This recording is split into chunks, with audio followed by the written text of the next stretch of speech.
Quero agora chamar a sua atenção para o tempo que nós vamos agora compartilhar a palavra de Deus. Nós estamos fazendo uma exposição do livro de Gênesis. Hoje nós chegamos a mais um capítulo e a mais um tempo, obrigado, irmã Ana, de refletirmos, olharmos para o relato do princípio de todas as coisas, extraindo desse relato lições preciosas para nossas vidas. Abra, portanto, sua Bíblia em Gênesis 4. Vamos fazer a leitura dos versículos 1 até o versículo de número 15. Gênesis 4, 1 a 15. Quero saudar a todos os irmãos que estão aqui unidos conosco, também nos acompanhando pela transmissão. Tem sido uma bênção. Orem por esse ministério, é mais um ministério que essa igreja abraçou.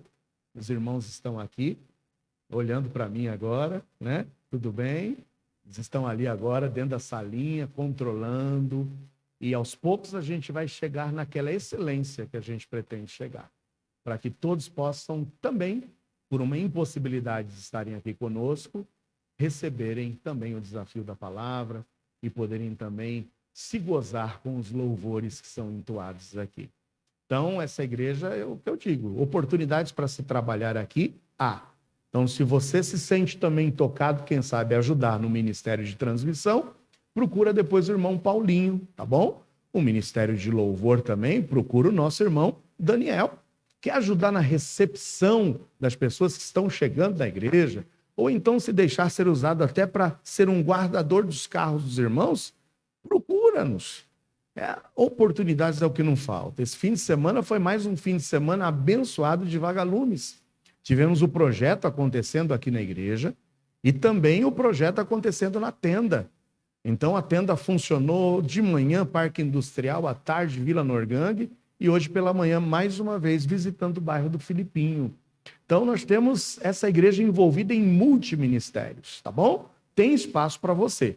Só não tem espaço para quem não quer trabalhar. Quem não quer vai sempre arrumar desculpas, mas envolva-se, tá bom?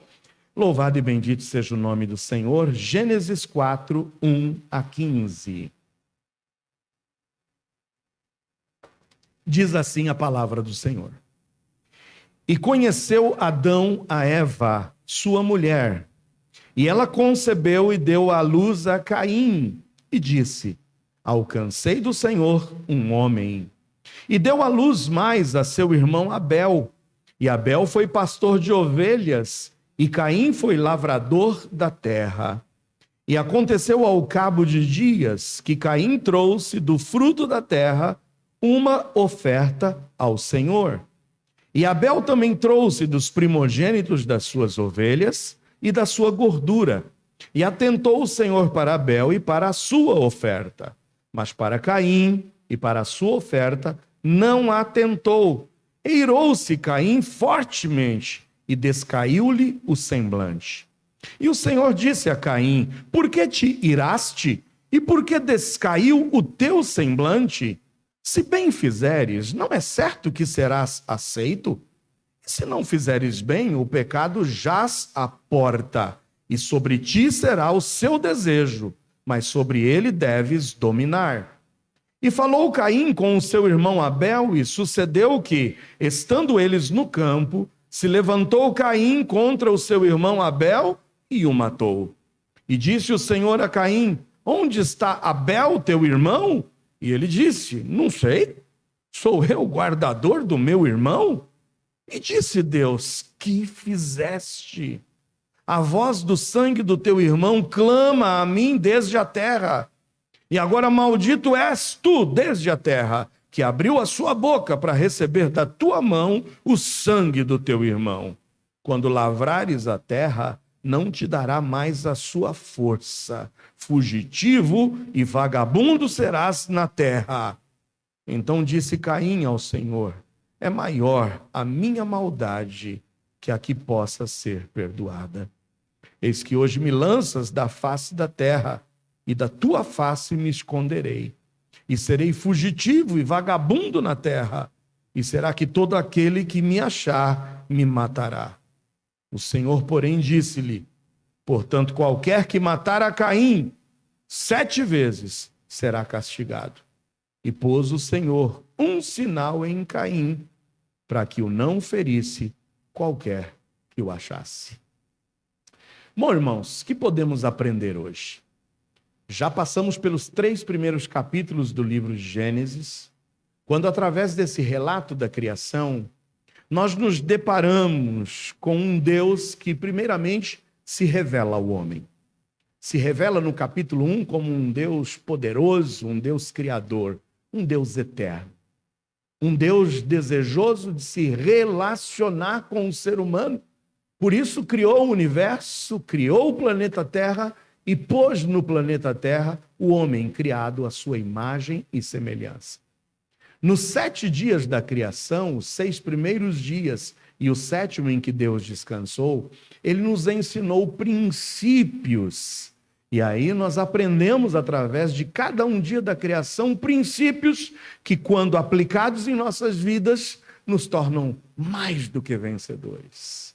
Continuando o relato de Gênesis, recebemos de Deus a orientação acerca do valor do trabalho, do valor da responsabilidade, do valor da família.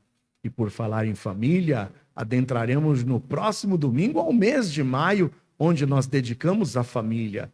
E nós aprenderemos, vamos nos deparar aqui com Deus nos apresentando famílias no livro de Gênesis. E durante maio vamos estudar algumas das famílias que se destacam e nos trazem lições preciosas no livro de Gênesis. Nós também fomos advertidos no capítulo 3 acerca da tentação, do pecado que tão de perto nos rodeia. E vimos que essa tentação é real, é perigosa, é enganosa.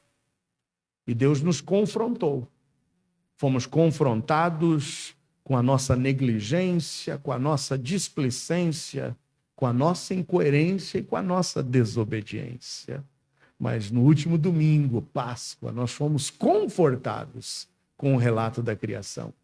Confortados pelo fato de que, com excelência, Deus traz para nós a providência da salvação. Tudo isso através da sua benevolência. Deus é um Deus bom. Maravilhosa graça. Deus é bom. Tu és bom. Hoje nós celebramos a bondade e a graça de Deus nos nossos cânticos. Mas hoje, especificamente, nesse relato da criação, eu quero destacar o 7º tema. A criação de Deus estabelece. Hoje nós vamos ver o que esse relato da criação estabelece para nós. O verbo estabelecer, ele significa colocar em vigor, fazer existir, instituir, dar início a algo, instaurar, designar a realização de algo, prescrever. O que é que Deus estabelece nesse relato de Gênesis?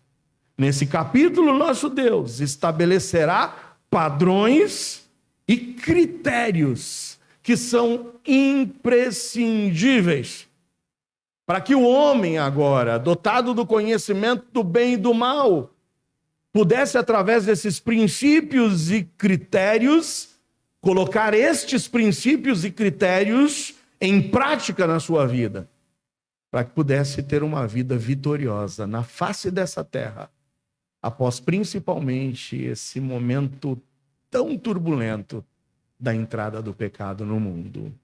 Muito bem, qual é a primeira coisa que Deus estabelece? Primeiro, quero chamar a tua atenção para o primeiro ponto, primeiro passo.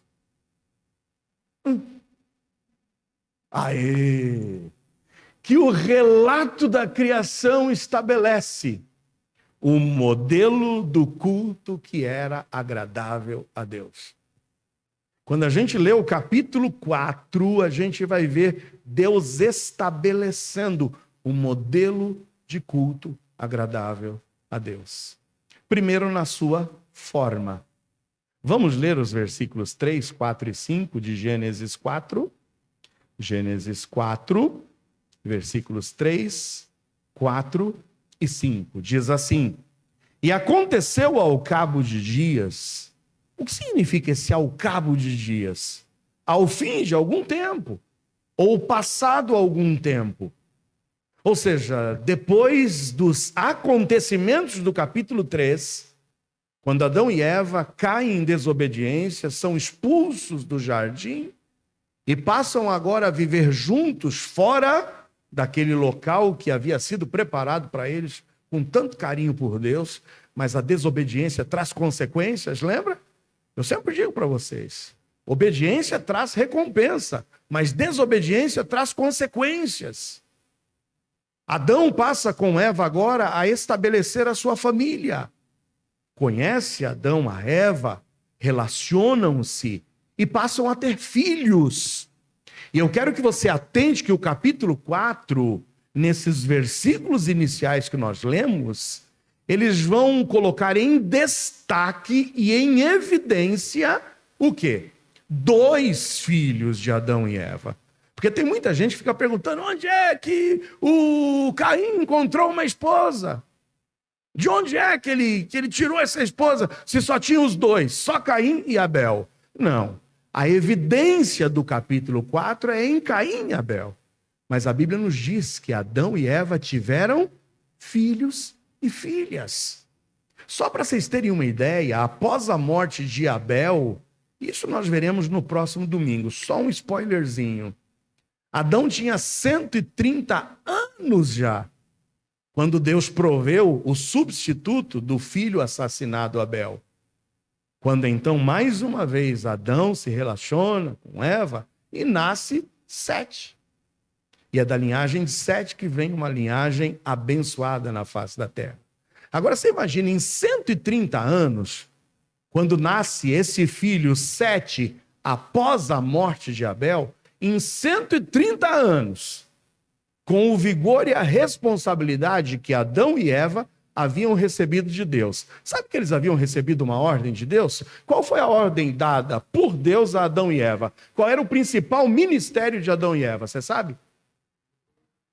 Crescer e... Esse era o ministério. Eles receberam isso, Xande, da mão de Deus e a ordem de Deus. Vocês vão crescer, ou seja, quero que vocês tenham filhos e vocês vão se multiplicar. Em 130 anos, quantos filhos será que não pode ter nascido de Adão e Eva? E quantos que já não se desenvolveram e foram se casando? Pastor, o senhor está dizendo que casou irmão com irmã? Foi assim no começo. Essa é a vontade de Deus? Não. Hoje em dia? Não. Mas ali foi o necessário para a multiplicação. Então, o Senhor está evidenciando agora no capítulo 4 e destacando a vida de Caim e Abel. Um evento especial a ser tratado. O livro de Gênesis precisa ser sempre lido com esse cuidado.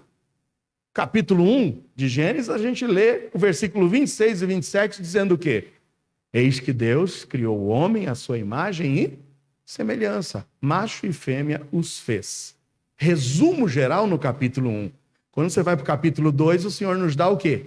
Detalhes. Como é que foi criado Adão? Como é que foi criado Eva? Agora, no capítulo 4, é só uma evidência, Caim e Abel. É um evento que precisa ser destacado.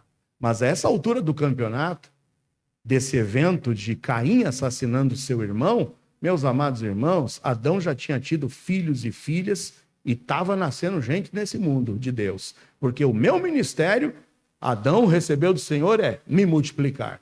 Tem gente que até hoje encara isso como um ministério, né? Tem gente que vive crescendo e se multiplicando por aí, né? E de forma irresponsável. Mas esse foi o desafio que Adão recebeu e ele fez isso muito bem.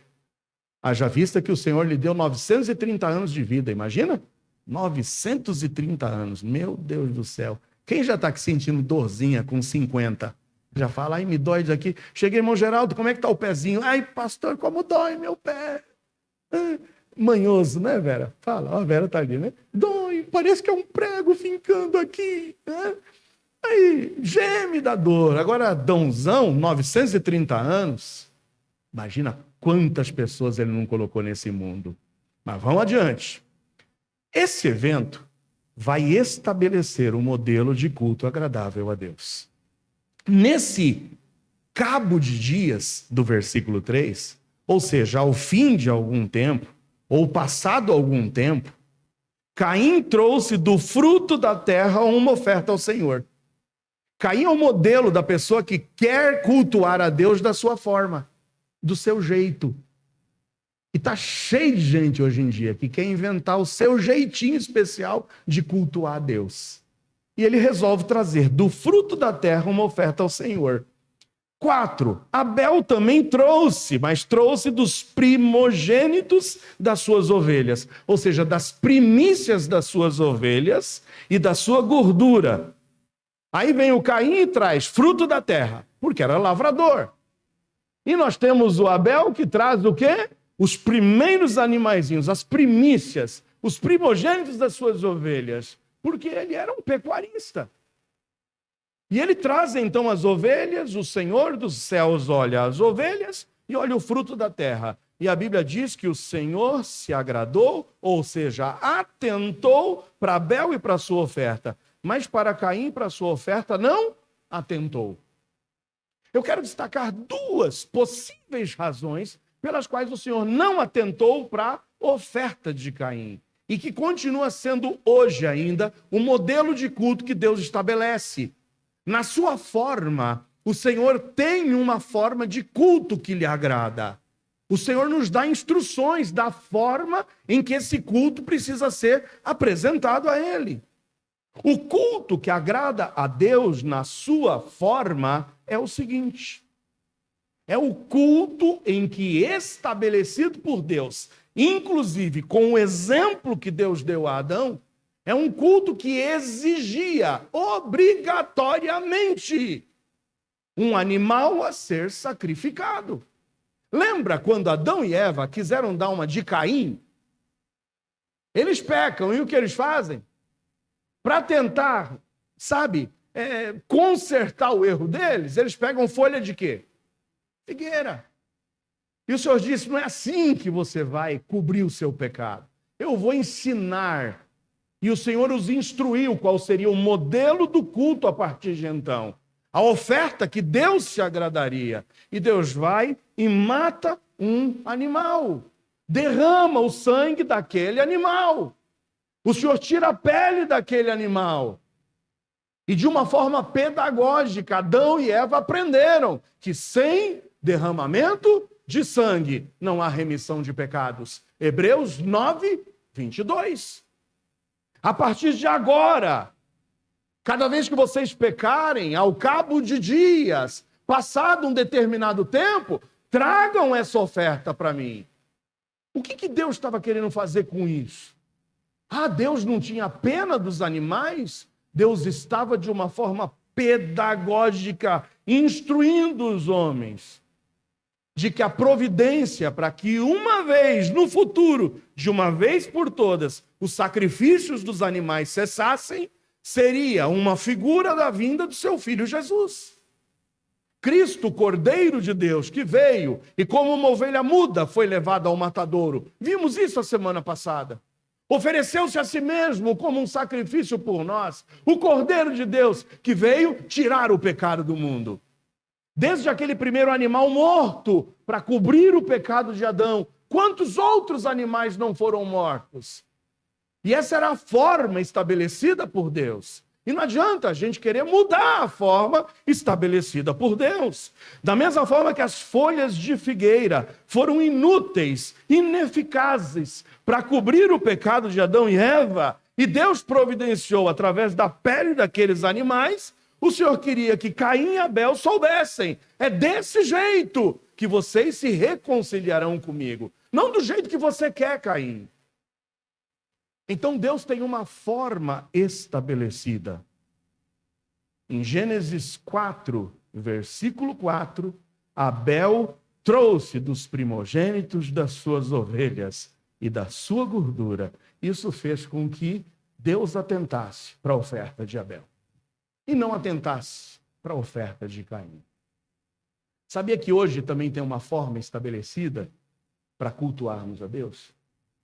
E qual é a forma? Não é mais com sacrifício de animais. Louvado e bendito seja o nome do Senhor. Amém? Não precisamos mais sacrificar animais. Não precisamos mais derramar o sangue de animais inocentes que prefiguravam a vinda e o sacrifício de Jesus por nós. Mas em Romanos 12, 1 e 2, o Senhor estabelece qual é a forma do culto que lhe agrada. Em Romanos 12, 1 e 2, diz o seguinte, o apóstolo Paulo: rogo-vos, pois, irmãos, apelo, estou rogando, estou implorando, que apresenteis os vossos corpos, não mais o corpo de uma ovelha, não mais o corpo de um bode, não mais o corpo de um cordeiro, mas eu quero que você apresente o seu corpo. Que apresenteis os vossos corpos em um sacrifício não cruento, não em um sacrifício de sangue, mas em um sacrifício vivo. O Senhor está dizendo, eu quero a tua vida. Eu quero o teu corpo. Eu quero você por inteiro. Eu não quero só o teu coração. Eu não quero só essa tua devoção num fim de semana. Eu não quero simplesmente essa tua ceninha. Eu quero você por inteiro. Não adianta se matar por mim, não adianta se crucificar por mim. E eu vi essa semana, não sei quantos viram, foi até um meme. Parece que foi na Guatemala aquilo. Tentaram levantar um cara numa cruz aí e bate no fio. Vocês chegaram a ver isso aí? Bate no fio, coitado do Jesus que estava representando aquela peça, já cai de cima. Eu sei que é um auê. Porque tem gente que até hoje acha que se martirizar, se imolar, pagar promessa, subir de joelho, oferecer seus bens, acha que ele vai se justificar. O Senhor quer o teu corpo em um sacrifício vivo, santo, santo, santidade. Sabe o que é santidade? É separar-se do pecado. É esse o culto que agrada a Deus. Não é o culto só de mãos levantadas. Não é só o culto de se fechar os olhos. Não é o culto de emoção. É o culto racional. Apresente um sacrifício vivo, santo e agradável a Deus, que é o vosso culto racional. Sabe o que é racionalidade? É saber o que está fazendo. Porque o espírito do profeta é sujeito a quem? Ao profeta. É isso que a Bíblia diz. Tem gente que acha que o culto que agrada a Deus é o culto onde ele perde o controle, entra em êxtase, rodopia, bate cabeça na parede, pula, salta, cai no chão, se estribucha. O Senhor está pedindo que você apresente o seu corpo em um sacrifício vivo, santo, separado do pecado, e racional, com inteligência. É saber o que está fazendo. É saber em quem você crê. E a grande prova do culto racional é não ser conformado com esse. Sabe o que é conformar? É tomar a forma. É se amoldar ao que o mundo está dizendo. Mas sede transformados pela renovação do vosso entendimento. Renova a tua mente, meu irmão. Para de engano. Renova essa mente. Racionalidade, transformação, para que experimenteis qual seja a boa, agradável e perfeita vontade de quem? De Deus. Essa é a forma do culto que agrada a Deus. De nada adianta querer passar uma pretensa espiritualidade. Sai da igreja e vai para o motel. Sai da igreja e na segunda-feira está fazendo lá as suas maracutaias. Está tocando seu negócio de forma irregular. Está enganando as pessoas. Está mentindo para os pais. Isso não é culto que agrada a Deus. Por isso que o Senhor quer a tua vida em um sacrifício vivo, santo e agradável a Deus. Culto racional. Para que a gente possa experimentar a boa, agradável vontade do Senhor. Eu posso ouvir amém ou não? Chega de espiritualidade vazia. Chega de folha de figueira. Chega de trazer fruto da terra. É o Caim com o coração todo cheio de pecado, de inveja, e querendo trazer oferta para o Senhor para que Deus se agradasse. E Deus fala: eu não sou enganado por ti, não. Eu conheço a tua vida, Caim. Você não me engana, não. Mas o Senhor atenta para a oferta de Abel na forma correta. Mas o culto que agrada a Deus na sua forma é o culto que agrada a Deus também na sinceridade. É o segundo ponto que o Senhor quer estabelecer. Porque o Senhor conhece o nosso coração. Conhecia o coração de Abel, conhecia o coração de Caim. Olha o que nos diz em Hebreus 11:4. Em Hebreus 11:4 diz que pela fé ofereceu a Deus maior sacrifício do que Caim. Por que que Abel ofereceu maior sacrifício do que Caim? Porque a oferta de Abel alcançou o testemunho, e alcançou o testemunho de que era o quê? Justo. Dando Deus testemunho dos seus dons, e por ela, depois de morto ainda, fala. O Senhor sabia da justiça e da sinceridade que estava no coração de Abel, diferentemente do que estava no coração de Caim. Veja o que diz em 1 de João 3:10-12. Primeira carta de João, lá no finzinho da Bíblia, tá bom? Apocalipse, Judas, 3ª, 2ª, 1 de João, voltando de trás para frente. 1 de João 3:10-12 diz assim: nisso são manifestos os filhos de Deus e os filhos do diabo. Qualquer que não pratica a justiça e não ama seu irmão, não é de Deus. Porque esta é a mensagem que ouvistes desde o princípio, que nos amemos uns aos outros. Agora olha o que o 12 diz: não como Caim. Não como Caim, que era de quem? Do maligno. E matou a seu irmão. E por que causa o matou? Pergunta João. Porque as suas obras eram más, e as de seu irmão, justas. O Senhor sabe quais são as obras de suas mãos. Lembra quando Paulo escreve a Timóteo? Conclamo a vocês, homens e mulheres, que em todo tempo orem ao Senhor. E orem ao Senhor, levantando suas mãos limpas diante de Deus. Você pode levantar as tuas mãos diante de Deus hoje? Estão limpas? Amém?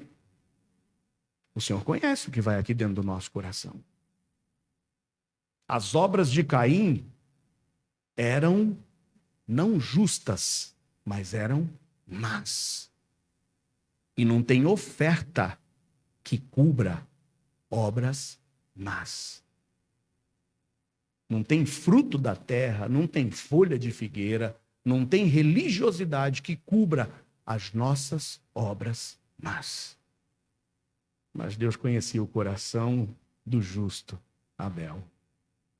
É por isso que o culto que agrada ao Senhor é um culto na sua forma específica ao que Deus estabelece.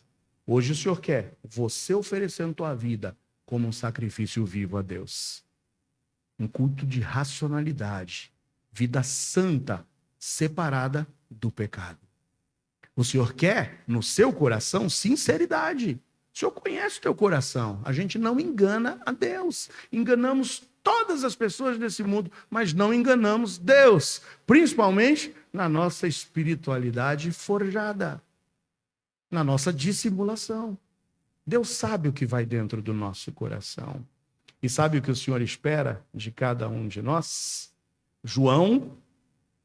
Marcos 7,6 antes. Marcos 7,6. Olha o que diz. Ele respondendo disse-lhes: bem profetizou Isaías acerca de vós, hipócritas. Como está escrito, esse povo honra-me com os, mas o seu coração está longe de mim. Nesse texto de Gênesis 4, Deus estabelece a forma de culto que agrada a Deus. E a forma é eu estar disposto em oferecer a Ele a minha vida. E ao meu corpo. Isso inclui os meus desejos. Isso inclui as minhas emoções. Isso inclui as minhas ações. Porque o culto que agrada a Deus é na sua forma e é na sua sinceridade. Porque Deus conhece o coração de cada um de nós. E ele, inclusive, joga na cara. Tem muita gente me honrando com os lábios, mas o seu coração está longe de mim. João 4, 23 e 24. A hora vem, e agora é, em que os verdadeiros adoradores adorarão o Pai em espírito e em verdade, porque o Pai procura tais que assim o adorem, porque Deus é espírito, e importa que os que o adorem em espírito e em verdade. De nada adianta uma adoração exteriorizada, sem obediência e sem sinceridade interiorizada. O Senhor conhece o nosso coração.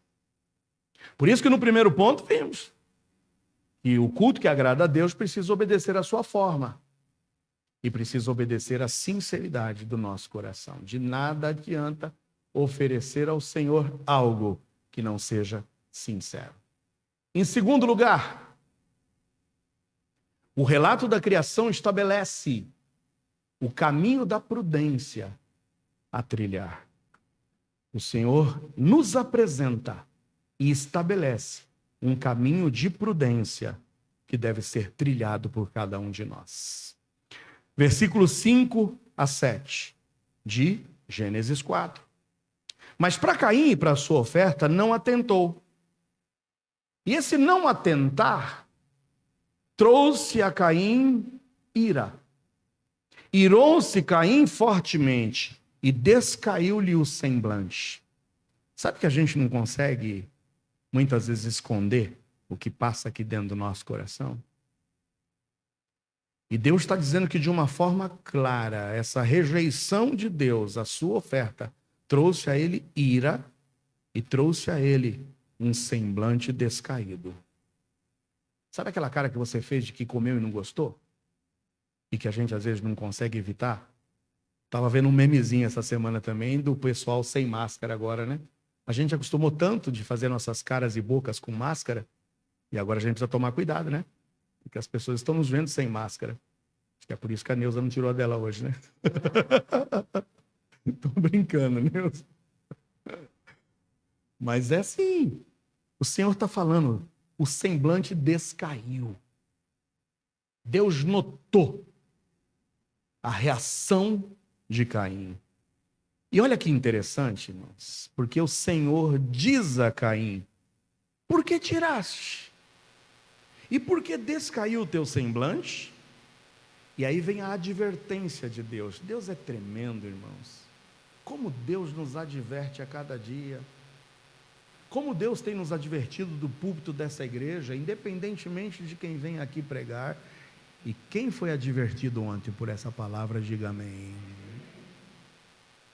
A gente foi advertido ontem na mensagem da noite. E Deus está nos advertindo a cada dia. E Deus adverte a Caim: se bem fizeres, não é certo que serás aceito? Se você fizer do jeito certo, eu vou aceitar. Faça do jeito certo. Eu não tenho dúvidas de que Adão sentou-se inúmeras vezes com os seus filhos e os instruiu. Eu não tenho dúvidas de que Adão deve ter falado aos seus filhos: não vale a pena a gente tentar enganar Deus. Sabe que no dia em que sua mãe e eu pecamos, nós tentamos enganar Deus com folhas de figueira, e Deus nos revelou e jogou na nossa cara a nossa dissimulação. Sabe que eu tentei jogar a culpa para sua mãe? Tentei. Porque eu vivo falando para vocês que a forma mais rápida da gente tentar se sobrepor aos outros é acusar os pecados dos outros. Porque quando a gente acusa o pecado de fulano, beltrano, cicrano, a gente não precisa fazer nada. É só apontar os erros dos outros para a gente dizer: eu sou melhor do que os outros. E foi isso que Adão tentou fazer. É a mulher que tu me deste. Eu tenho certeza que ele alertou os seus filhos. E quantas não foram as vezes de cultos familiares, eu tenho certeza, em que Adão instruiu seus filhos. Quantos animaizinhos não foram mortos, quantos sacrifícios não foram oferecidos a Deus. Mas Caim está virado. O senhor não aceita a minha forma de adorar a ele? Está fora da forma estabelecida por Deus. está fora da sinceridade estabelecida por Deus, você quer que eu aceite? E Deus ainda alerta. Se bem fizeres, não é certo que serás aceito? E se não fizeres bem, o pecado jaz à porta, e sobre ti será o seu desejo, mas sobre ele deves dominar. Caim, eu sei o que se passa no seu coração, eu sei exatamente o que está passando aí. Não deixa o pecado te vencer. Você tem que dominar o pecado, e não o pecado te dominar. Presta atenção, Caim. Faça do jeito certo. Eu me agradarei e receberei a tua oferta. Deus adverte. E o pior cego é o que não quer ver, e o pior surdo é aquele que não quer ouvir. E muitas vezes nós estamos sendo cegos e surdos, tapamos os nossos ouvidos das advertências de Deus. Por isso que eu digo para vocês que a primeira forma de percebermos essa prudência do caminho que a gente tem que trilhar, revelado aqui para nós, apresentado e estabelecido nesse texto, é com relação a dar ouvidos a Deus. Primeira coisa, dê ouvidos a Deus. A voz de Deus se materializa na sua palavra. E como tem sido a sua intimidade com essa palavra? Quanto tempo você tem gastado com essa palavra? Quer ouvir a voz de Deus? Está aqui. Eu sempre digo para vocês que quando a gente ora, a gente fala com Deus. E quando a gente lê a Bíblia, Deus fala com a gente. A Bíblia é a boca de Deus. Você quer ouvir o que ele tem para te dizer? Olha ele aqui abrindo e fechando sua boca a cada domingo. Olha ele abrindo e fechando a sua boca a cada dia no teu devocional. Se é que você o faz. Porque se não o faz, você fica sem ouvir a sua voz. Porque Deus fala e fala por essa palavra. Veja o que diz em Provérbios 3, 1 e 2. Filho meu, não te esqueças da minha lei, e o teu coração guarde os meus mandamentos. Porque eles quem? Os meus mandamentos, aumentarão os teus dias e te acrescentarão anos de vida e paz. Você tem dado ouvidos a esses mandamentos? Olha o que diz em Jeremias 6,10. A quem falarei e testemunharei para que ouça? Eis que os seus ouvidos estão incircuncisos, ou seja, eis que os seus ouvidos estão tapados, fechados, e não podem ouvir. Eis que a palavra do Senhor é para eles coisa vergonhosa, e não gostam dela. Esse pastor só fala de pecado, só sabe abrir a Bíblia para querer nos confrontar com os pecados. Tem gente que não gosta disso. Isso era a situação em que o povo estava atravessando. E Jeremias diz, os ouvidos estão tapados. Não estou gostando dessa mensagem, vou procurar uma igreja que me agrade. Que fale coisas mais dóceis. Lê do engano. É tentar ouvir coisas aprazíveis nos seus ouvidos e não dar ouvidos ao que Deus está dizendo. Mas o relato da criação estabelece o caminho da prudência a trilhar, dando ouvidos a Deus, mas também dando ouvidos a bons conselhos. Tem gente que tem buscado conselhos em quem não pode ajudar. Provérbios 1, 7 e 8. O temor do Senhor é o princípio do conhecimento. Os loucos desprezam a sabedoria e a instrução. Filho meu, ouve a instrução de teu pai e não deixes o ensinamento de tua mãe. Quantas vezes teus pais já sentaram contigo e te disseram, sai desse caminho? Quantas vezes teus pais já sentaram, gastaram um tempo dizendo, filho meu, não vá por aí. Toma cuidado o caminho que você está trilhando. E quantas vezes a gente tem desprezado os bons conselhos dos nossos pais. Provérbios 11, 14.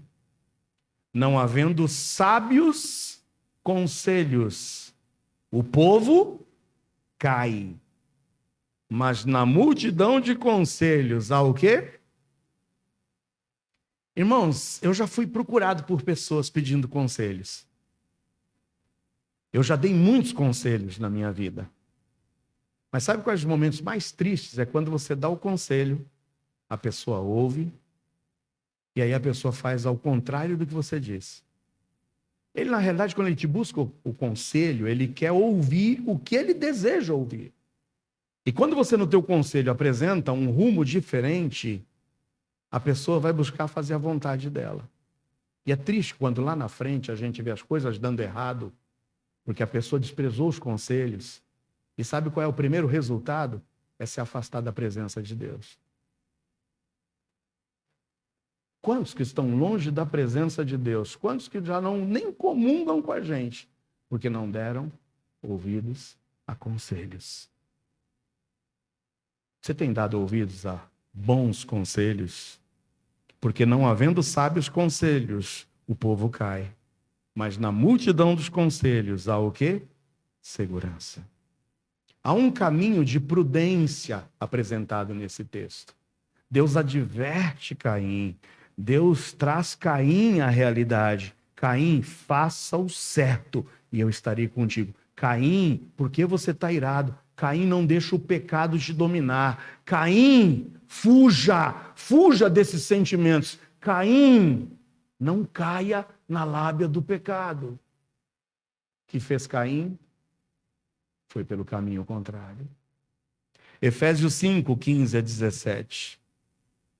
Portanto, vede prudentemente como andais, não como nécios, mas como sábios, remindo o tempo, aproveitando muito bem o tempo, aproveitando as oportunidades, porque os dias são maus.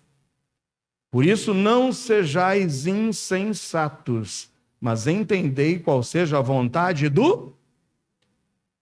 Segunda vez que a gente está falando sobre vontade do Senhor. Lembra quando Deus estabelece hoje em dia a forma do culto que lhe agrada? Rogo-vos, pois, irmãos, pela compaixão de Deus, que apresenteis os vossos corpos em um sacrifício vivo, santo e agradável a Deus, que é o vosso culto racional.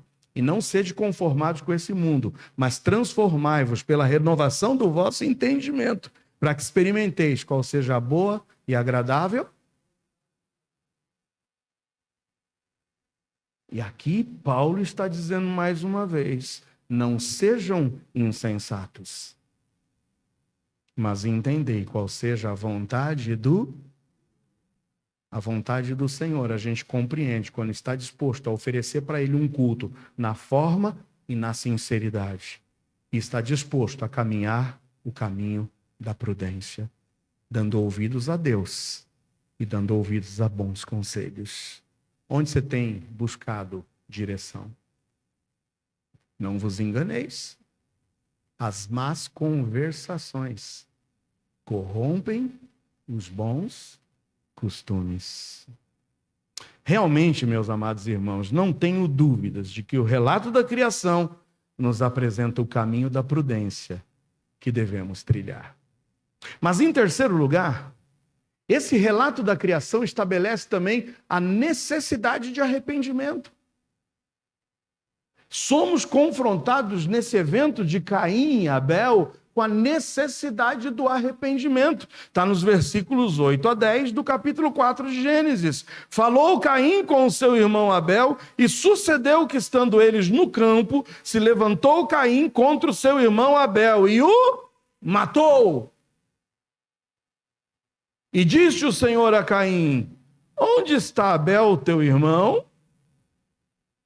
Nota quando Adão pecou. Adão, Adão, onde você está?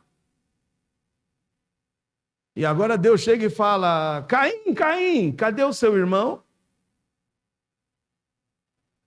Não sei.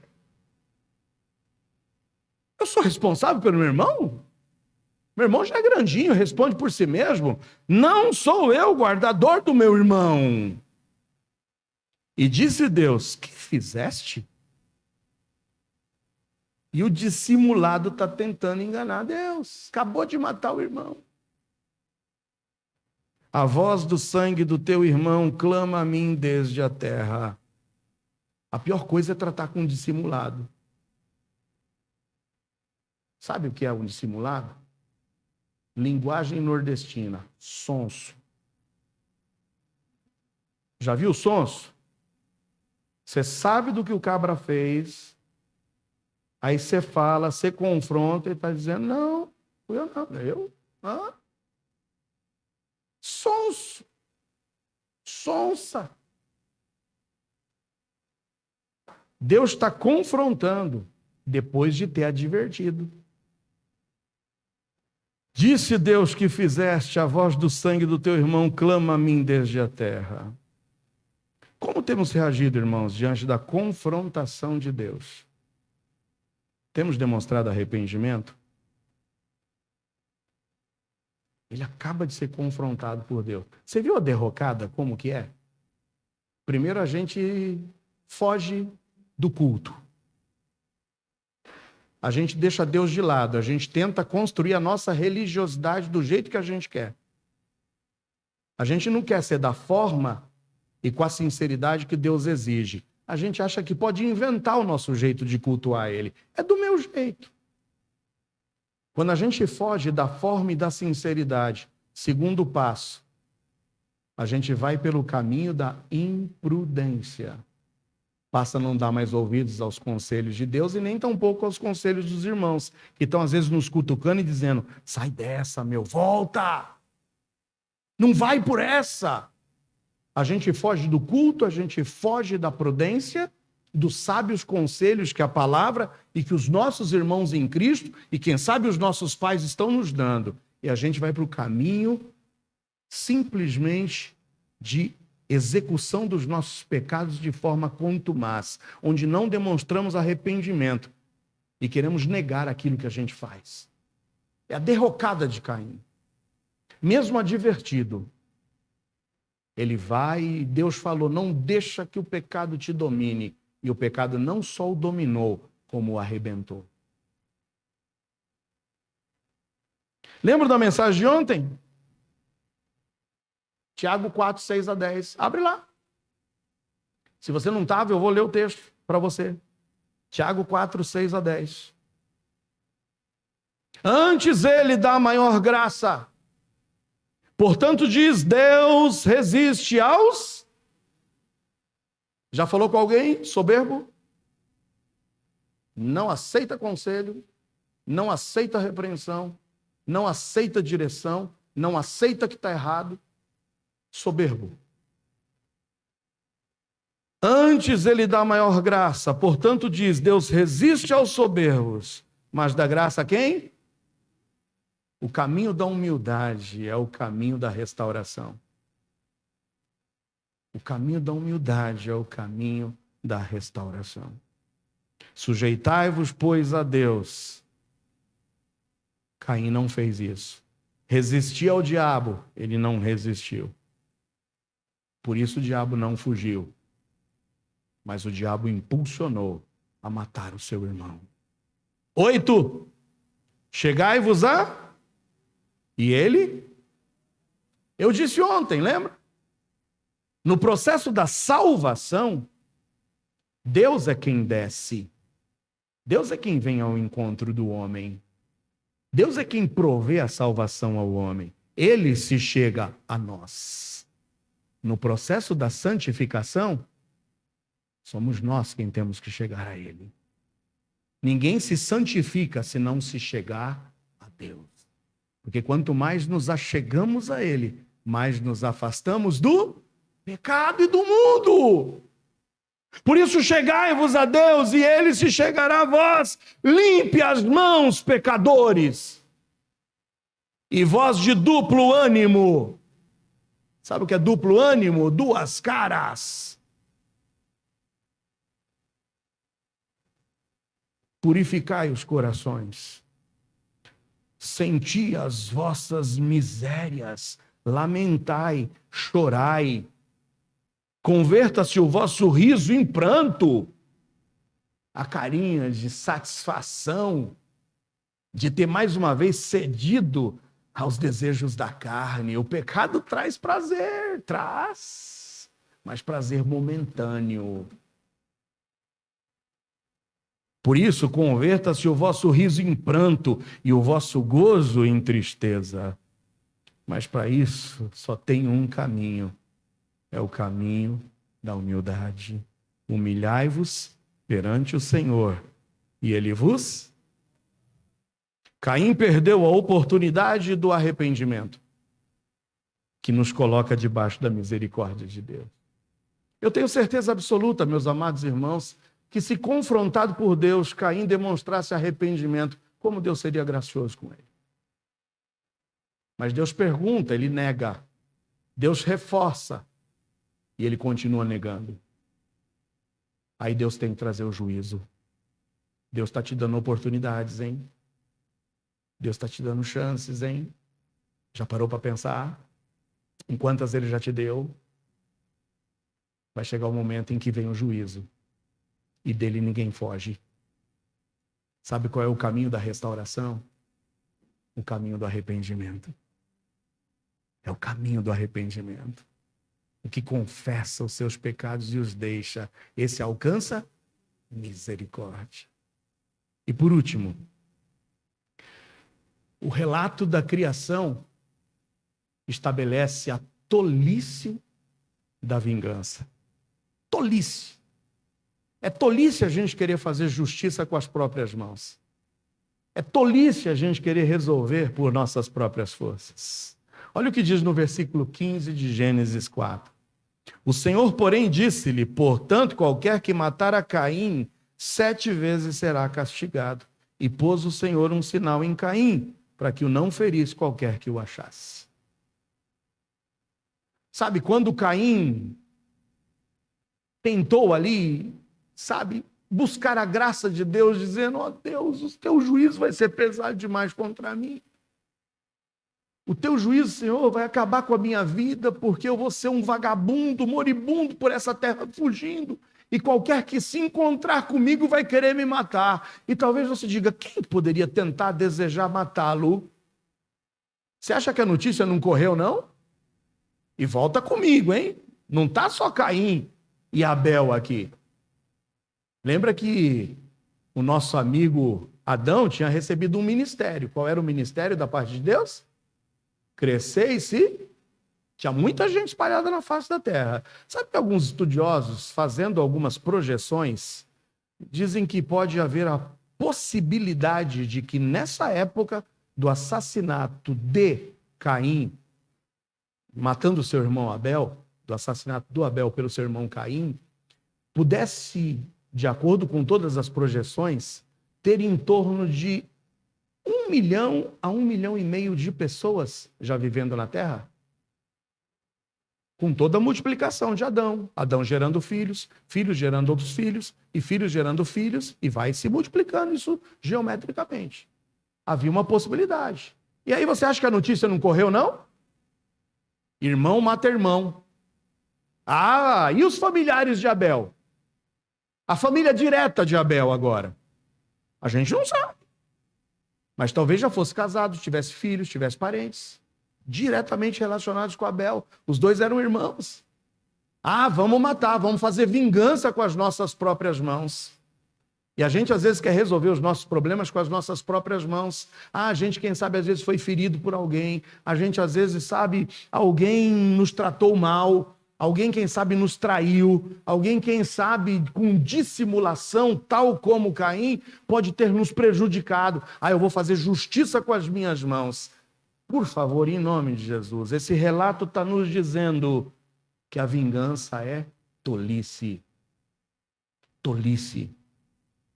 Quantas vezes permitimos que a inveja e a soberba façam parte de nossas vidas e alimentem em nossos corações o instinto de vingança? Abra sua Bíblia em Romanos 12, 17 a 19. Nós vamos ver o que Deus pensa acerca do sentimento de vingança. Romanos 12, 17 a 19 diz: a ninguém torneis mal por mal. Procurai as coisas honestas perante todos os homens, se for possível, ou seja, no que depender de você, quanto estiver em vós, no que depende de você, tenha paz com todos os homens. Eu confesso aos irmãos que eu fiquei ouvindo o pastor Marcos ontem falando, eu falei, Senhor, me dá essa graça aí. O cara bate no carro dele, ele desce e fala, vamos orar. Rapaz. O cara bate no nosso carro, a gente já desce para fazer o quê? Ah, já vai, querer pagar o mal com o mal. Me dá essa graça, Senhor. Por isso está dizendo, se for possível, no que depender de você. Eu estava vendo ontem uma cena, por acaso, né? Estava vendo lá o resultado de um time de futebol que ganhou de 3-0 do outro ontem. Por acaso, né? Aí eu estava vendo lá, e eu vi quando o jogador, que é considerado o melhor do time que ganhou, ele trouxe à memória quem se lembrava no passado de um chileno que jogou nesse mesmo time e que dava aquele famoso chute no vácuo, lembra? E esse jogador ontem fez a mesma coisa. O cabra foi para cima dele e botou o dedo no nariz dele. Eu falei, eita, agora vai arrebentar tudo. O outro simplesmente não revidou, só baixou a cabeça. E o outro ficou lá. E o outro de cabeça baixa não respondeu. Eu estou usando, por acaso, essa ilustração, só para dizer para você que muitas vezes, no que depende da gente, irmãos, não incendeie, não. Não busca vingança, não. Respira fundo, eu sei que é difícil. Minha esposa está olhando para mim. Minha filha está olhando para mim. Não que eu bata nelas, não é nada disso, tá bom? Mas elas estão olhando para mim porque é uma das coisas que eu confesso a vocês e que eu preciso me policiar, irmãos. É trânsito. Confesso a vocês, sou humano. E quantas vezes uma fechada, quantas vezes a pessoa, sabe, estou olhando para o Paulinho, coitado do Paulinho essa semana, ele falou, pastor, tem aí um óleo ungido para me fazer me benzer aqui, né? Brincando, é claro, né? Ele está indo para casa, está vindo para a igreja, né? Vindo para a igreja, uma mulher faz uma manobra lá, bate nele, derruba ele, coitado, né? Aí ele cai no chão, a mulher desce e ele já levanta, a mulher tenta pedir desculpa, ela falou, me deixa respirar um pouco, né? Me deixa ficar um pouquinho bravo, né, Paulinho? Me deixa ficar um pouquinho raiva aqui, aí depois eu converso com vocês. E para completar o dia, voltando para casa, um outro fulano dá o farol nele aí na estrada, na frente da CESP ali, eu sei que joga ele num buraco, voltando para casa na moto, arrebenta o pneu da moto, e ele volta para casa glorificando a Deus. E o Paulinho diz, louvado seja Deus, Deus é bom o tempo todo Deus é bom. Como você reage nessas situações? Carol que o diga. Como você reage nessas situações? Mas é isso que a gente está observando. No que depender da gente, irmãos, dai lugar à ira. Sabe por quê? Porque minha é a vingança. De quem é a vingança? Nossa? Entrega nas mãos de Deus. As melhores mãos que você pode entregar. Amém ou não? Foi, quem sabe, prejudicado. Sabe, quem sabe você está trazendo até hoje lembranças ruins na sua vida de prejuízos que os outros te trouxeram. Entrega nas mãos de Deus. É tolice tentar pagar o mal com o mal. Eu concluo dizendo, através do relato da criação, nos deparamos com um Deus que revela, ensina, orienta, adverte, confronta, conforta e hoje Ele nos esclarece o caminho da nossa vitória. Estabelece o caminho da prudência, celebrando um culto que seja agradável a Deus, com a forma que o agrade, com a sinceridade que Ele requer, dando ouvidos à palavra de Deus, mas dando ouvido aos justos e preciosos conselhos que Deus te dará através de filhos e filhas que Ele levantará para te orientar. Nós não podemos nos esquecer jamais da necessidade do arrependimento e, por último, de entregarmos a vingança nas mãos de Deus. Fecha seus olhos, quero orar por você. Pai bendito,